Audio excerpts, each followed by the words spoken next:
नमस्कार, मैं हूं अंकुर। आप देख रहे हैं सत्य न्यूज़। एक नजर डालते हैं अब तक की सुर्खियों पर।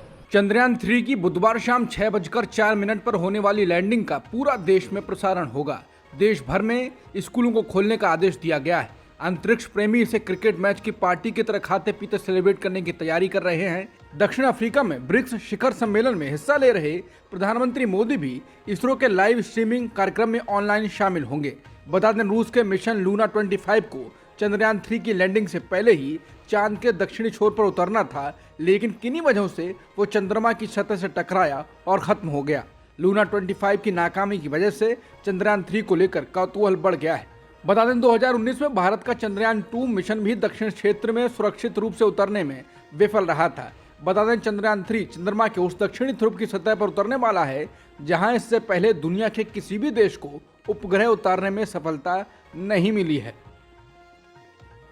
अंतर्राष्ट्रीय मीडिया में भारत के चंद्रयान 3 और रूस के लूना 25 के क्रैश होने की खबरें छप रही हैं। वॉल स्ट्रीट जर्नल ने भारत के चंद्र मिशन पर रिपोर्ट की है और हेडिंग में उम्मीदों के बढ़ने का जिक्र किया है। अपनी रिपोर्ट में यह अखबार लिखता है कि रूस के लूना 25 के क्रैश होने से भारत के लिए चांद के दक्षिणी ध्रुव पर सबसे पहले पहुंचने वाले मुल्क बनने का रास्ता साफ हो गया है। रिपोर्ट में लिखा है कि अगर भारत ऐसा करने में सफल रहा तो वो दुनिया के अंतरिक्ष कार्यक्रम के मामले में मजबूत स्थिति में होगा।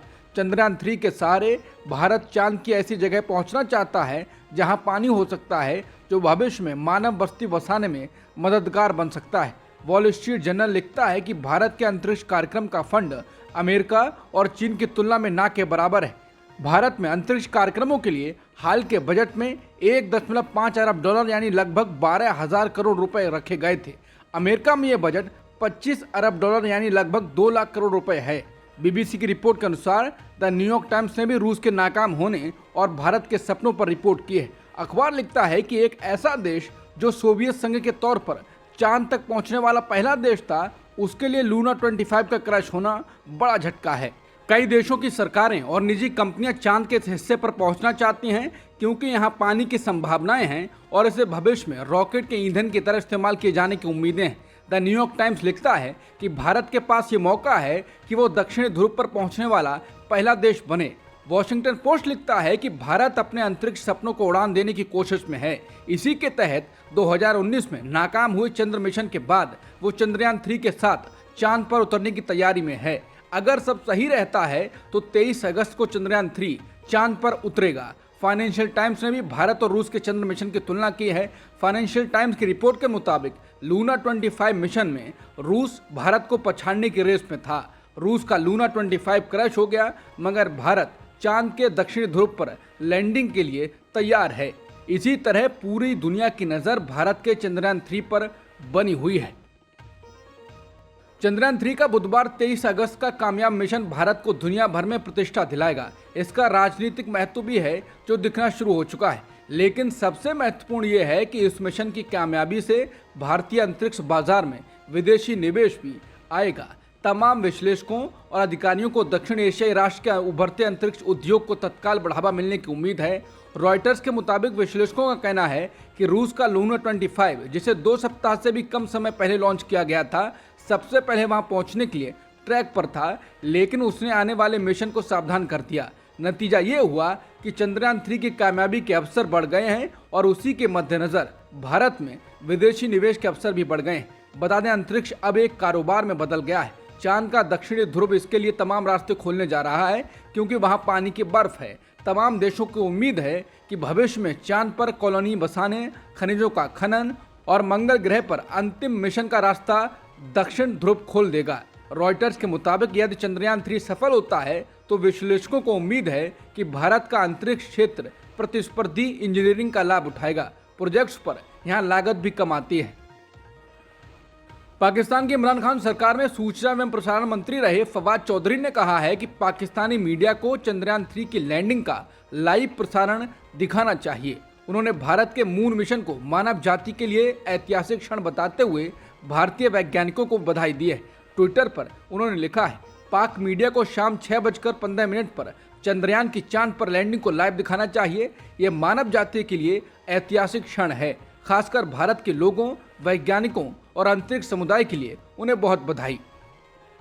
भारत का चंद्रयान 3 चंद्रमा के करीब पहुंच चुका है। चंद्रमा के दक्षिणी ध्रुव के पास प्रज्ञान रोवर के साथ विक्रम लैंडर की सॉफ्ट लैंडिंग कराने का प्रयास इसरो करके इतिहास रचने के लिए तैयार है। ऐसे में वैज्ञानिकों का मानना है कि लैंडिंग के समय के अंतिम 15 मिनट बेहद चुनौतीपूर्ण होंगे। यही वो समय होगा जो इस मिशन की सफलता को निर्धारित करेगा। बुधवार के ये 15 मिनट देश के लिए सबसे कठिन और रोमांचकारी मिनट माने जा रहे हैं। इन रोमांचकारी क्षणों को आतंक या खौफ के मिनटों के रूप में माना जा रहा है। यही वो समय होगा जब इसरो के निर्देश पर विक्रम लैंडर 25 किलोमीटर की ऊंचाई से चंद्रमा की सतह की ओर उतरना शुरू कर देगा। एनडीटीवी की रिपोर्ट के मुताबिक विक्रम लैंडर इस दौरान 1.68 किलोमीटर प्रति सेकंड के वेग से चंद्रमा की सतह की ओर बढ़ना शुरू कर देगा। ये स्पीड लगभग 6048 किलोमीटर प्रति घंटा के बराबर है, जो एक हवाई जहाज के वेग से लगभग 10 गुना अधिक है। इसके बाद विक्रम लैंडर के सभी इंजनों की गति धीमी हो जाएगी। इसे रफ ब्रेकिंग स्टेज कहा जाता है, जो लगभग 21 मिनट तक रहेगा। फिर विक्रम लैंडर को चंद्रमा की सतह पर लंबवत बनाया जाएगा। इसके साथ ही फाइन ब्रेकिंग चरण शुरू हो जाएगा।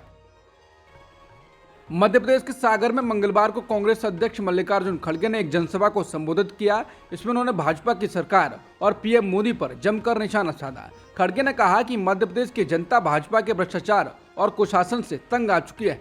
हम यहाँ कांग्रेस की जनहितैषी सरकार बनाकर विकास की नई कहानी लिखेंगे।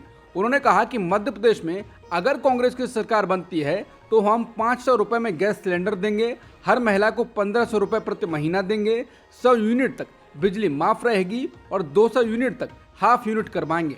किसानों की कर्ज माफी, पुरानी पेंशन लागू करेंगे, साथ ही साथ जातिगत जनगणना करवाएंगे। खड़गे ने कहा कि पीएम मोदी ने कहा था कि 2 करोड़ नौकरियां दूंगा, देशवासियों को 15 लाख रुपए मिलेंगे, किसानों की आय दोगुनी होगी। इनमें से कोई भी वादा पूरा नहीं हुआ, यानी देश के प्रधानमंत्री झूठ बोलते हैं। उन्होंने झूठ बोलकर वोट लिया है, लेकिन अब लोग झूठ नहीं सुनेंगे। अमेरिकी राष्ट्रपति जो बाइडेन G20 शिखर सम्मेलन में हिस्सा लेने के लिए 7 से 10 सितंबर तक भारत की यात्रा पर होंगे। व्हाइट हाउस ने मंगलवार को इस यात्रा की घोषणा की और बताया कि इस दौरान बाइडेन अन्य नेताओं के साथ रूस यूक्रेन युद्ध के प्रभाव सहित कई वैश्विक चुनौतियों पर चर्चा करेंगे। बाइडेन दुनिया में बढ़ रही गरीबी से बेहतर ढंग से लड़ने के लिए विश्व बैंक सहित बहुपक्षीय विकास बैंकों की क्षमता बढ़ाने पर भी चर्चा करेंगे।